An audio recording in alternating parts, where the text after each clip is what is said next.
नमस्कार दोस्तों, मैं अर्चना प्रजापति आपके अपने channel AP legal information in Hindi में आपका स्वागत है। दोस्तों, हमारे चैनल पर लीगल एडवाइस ही दिए जाते हैं, लीगल एडवाइस से संबंधित है। तो आशा करती हूँ ये चैनल आपको अच्छा लगे, ये वीडियो आपको अच्छा लगे, हमारी जानकारी आपको अच्छा लगे। अगर अच्छा लगे तो लाइक ज़रूर करिए, शेयर करिए, सब्सक्राइब करिए, ऑल बटन क्लिक करिए, ताकि ऐसे ही लीगल से संबंधित अच्छी अच्छी वीडियो मैं आप तक शेयर कर सकूं और आप लाभ ले सकें।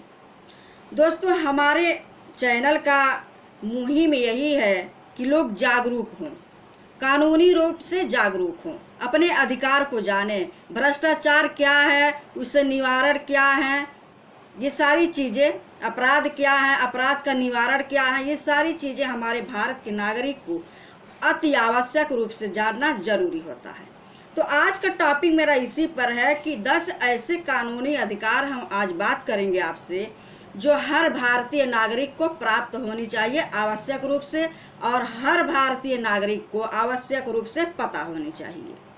आज का टॉपिक मेरा यही है। तो सबसे पहले हम जानते हैं कि भारत जो है एक लोकतांत्रिक देश है, लोकतांत्रिक देश है, लोकतंत्र है, और लोकतांत्रिक प्रणाली के अंतर्गत हर नागरिक को संवैधानिक अधिकार प्राप्त हैं, संवैधानिक अधिकार दिए गए हैं। हर भारतीय नागरिक को अपने संवैधानिक अधिकार को, अपने राइट्स को, फंडामेंटल ड्यूटी भी, अधिकार को, कर्तव्य को जानना अति आवश्यक होता है। कानून 10 प्रकार का हमने नोट किया है, उससे आप कैसे इस्तेमाल कर सकते हैं, उसको कैसे उपयोग कर सकते हैं, ये सारी चीज़ें इस वीडियो के माध्यम से हम जानने वाले हैं। इसकी बिल्कुल नहीं करना, नहीं तो कोई भी टॉपिक आपको समझ में नहीं आएगा।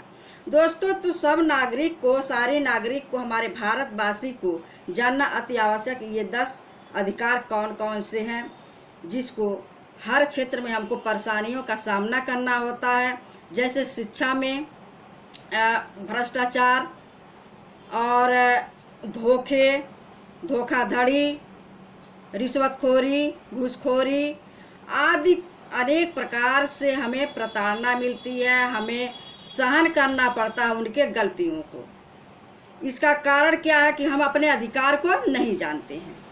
अपने अधिकार को जानते तो ऐसा कुछ हमारे साथ नहीं हो पाता।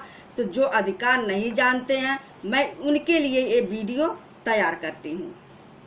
जो जानते हैं उनको तो बहुत अच्छी बात है, लेकिन जो नहीं लीगल एडवाइस जानते हैं, लीगल कानून नहीं जानते हैं, उनके लिए मैं ये चैनल चलाती हूँ और वह लाभ ले सकते हैं। दोस्तों, पहली बार हमने ऐसा वीडियो 10 पॉइंट में डाला है जो उससे आप लाभ ले सकते। पहला तो ये है कि एलपीजी गैस सभी लोग यूज करते हैं, पूरे देश में ही, पूरे विश्व में एलपीजी गैस यूज होता है।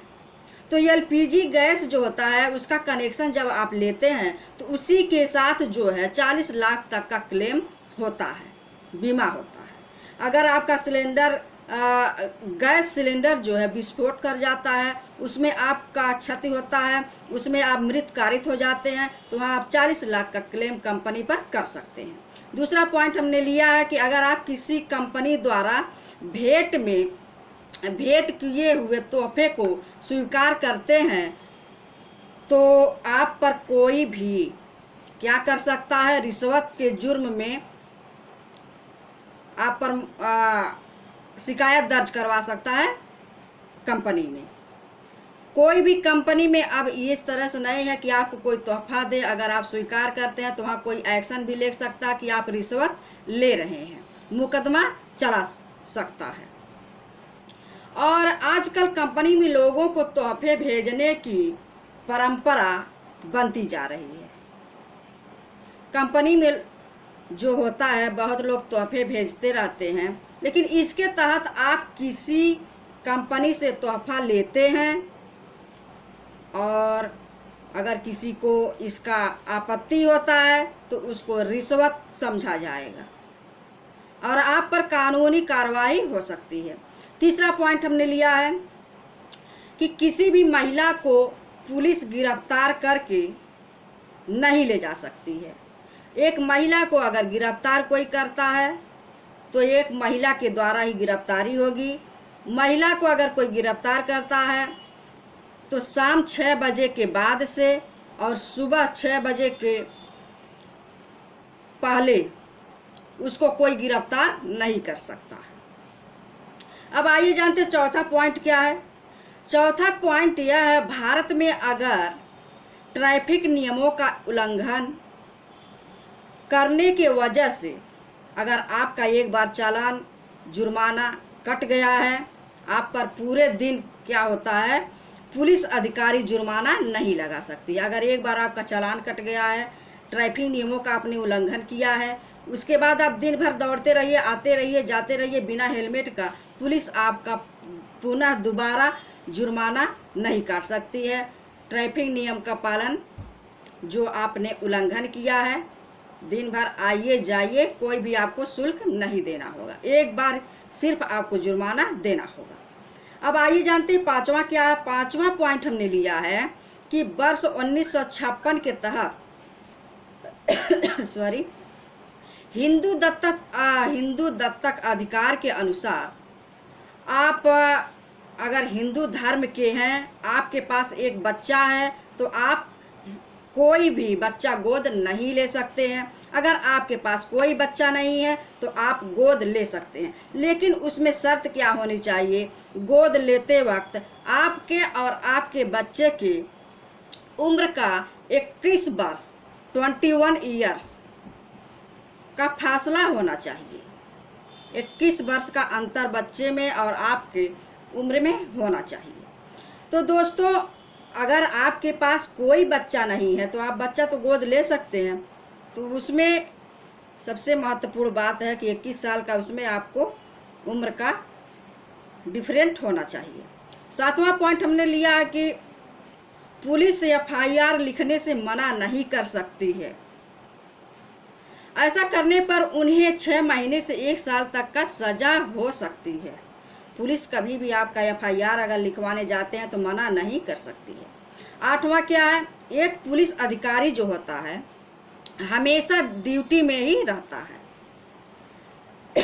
ये नहीं कि आपने शिकायत लेके गए, चाहे रात हो चाहे दिन हो, वो 24 घंटे ड्यूटी में रहता है, या सिविल ड्रेस में रहे या यूनिफॉर्म में रहे। आपको अगर मिलता है आपका कोई शिकायत है तो उससे दर्ज आप करवा सकते हैं, क्योंकि उसका ड्यूटी 24 घंटे का होता है, वो हमेशा ड्यूटी पर तैनात रहता है। ये एक्ट आपको यह अधिकार देता है, 1861 के अधिनियम के तहत पुलिस का ये कर्तव्य होगा, वो 24 घंटे ड्यूटी के दौरान आपका शिकायत दर्ज करेगा, सुनेगा। ये नहीं कह सकता मैं ड्यूटी में नहीं हूँ, आपका शिकायत नहीं ले सकता।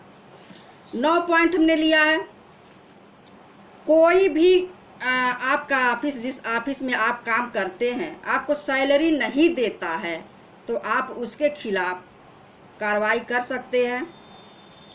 उसको 3 साल के अंदर ही आपको रिपोर्ट दर्ज करवा सकते हैं। अगर 3 साल के बाद आप कोई रिपोर्ट दर्ज करवाते हैं तो हाँ, आपको किसी भी प्रकार का सहयोग नहीं मिलेगा कंपनी अधिनियम के तहत। 10 पॉइंट हमने लिया है कि अगर कोई महिला गर्भवती है तो कोई भी कंपनी उसको कार्य से नहीं निकाल सकती है।